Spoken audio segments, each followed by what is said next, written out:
Não tem gente que fala que quando vai no centro espírita ou vai numa igreja, senta e já sente um sono daqueles que não conseguem controlar? E quando termina a reunião que levanta, tá sem sono nenhum. O que já aconteceu assim, Mário? O que você Nossa, pode contar pra gente? nossa, de monte. Eu fazia palestra no centro, eu via isso aí. Ficava de frente com o pessoal, tinha gente que ficava assim, ó. Não, isso porque eu normalmente as minhas palestras são assim, né? São bem dinâmicas. Eu gosto de conversar com as pessoas, não é? Não é só eu ali na frente. Eu gosto de interagir. Então, assim, é uma forma que a gente deixa as pessoas mais atentas. Mas existe um magnetismo ou não existe lá dentro que faz Tem, com que a pessoa conta pra gente? tem, existe sim. As pessoas que vão em busca de um centro espírita vão em busca de ajuda. Se elas estão em busca de ajuda, é porque elas já estão obsidiadas. Então, o que acontece? Alguns desses espíritos não podem entrar no centro espírita. Então, a pessoa está lá dentro, ele está lá fora. Mas, através do pensamento, ele consegue manipular aquela pessoa, ele consegue fazer com que ela sinta sono, com que ela fique impaciente.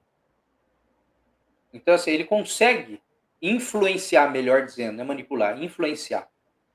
Ele consegue influenciar essa pessoa. Então, é onde dá muito sono na pessoa.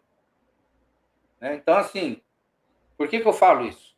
Eu já tive uma amiga que ela, assim, até hoje ela trabalha isso aí, né? Ela tem que tomar passe direto, tem que estar sempre orando e vigiando, porque o karma dela é pesado.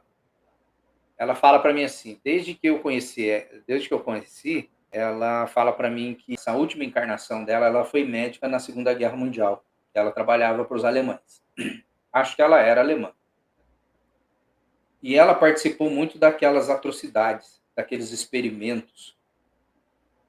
E ela fala assim, ela lembra perfeitamente o que ela fazia. Então, assim, e muitos dos espíritos que acompanham essa minha amiga, eles tentaram várias vezes fazer com que ela se matasse, né, tirasse a própria vida. Então, e aí ela começou a ir no centro.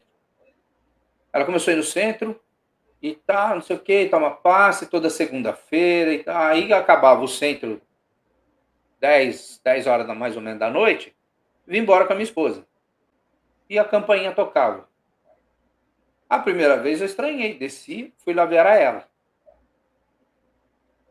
Aí ela, Mário, eu queria saber, não sei o que, se me ajudar assim, assim, assado. Olha, resumindo, ela veio em casa muitas vezes, eu não sei dizer para você quantas, mas foram muitas vezes. E sempre acompanhada daqueles espíritos. E ela assim, ela conversando comigo, daqui a pouco ela fala assim, é mentira que você está falando. Como se assim, o espírito tomando o lugar e falando aquilo. Certo. Uma facilidade imensa, sabe? Aí você fala, quem não conhece acha que a pessoa é bipolar. Mas era o espírito que tomava a fala dela e ela fazia uns trejeitos com o rosto assim, que será? Então assim, ela expressava aquilo que o espírito jogava para ela ali naquele momento, ele ali do lado dela, e ela conversando comigo, e eu falando com ela, não, assim, assim, assado, né, porque isso, porque aquilo, tal, eu explicando.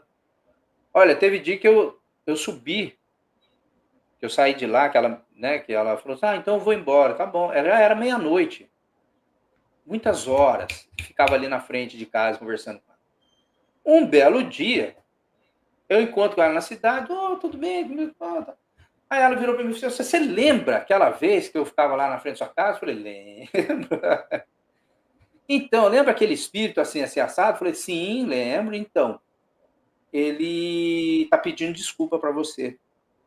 E hoje ele entende aquilo que você falou para ele e ele sabia que você estava falando com o coração.